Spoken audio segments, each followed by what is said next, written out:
ഞാൻ കപ്പൽ മേടിക്കാനായിട്ട് വിളിച്ചു. എന്താ വേണ്ടി ഇതൊന്നും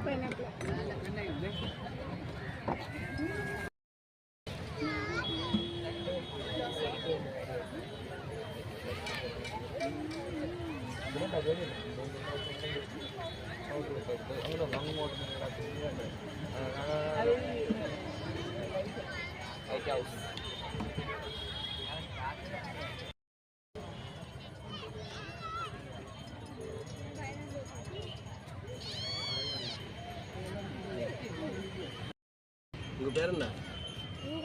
നിങ്ങാവാ? ഇതെന്നെ വേണം. ഇതാ ഇത് എത്ര രൂപ?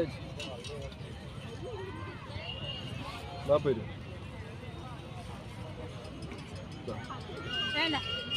കൊടുത്തോ പൈസ കൊടുത്തു.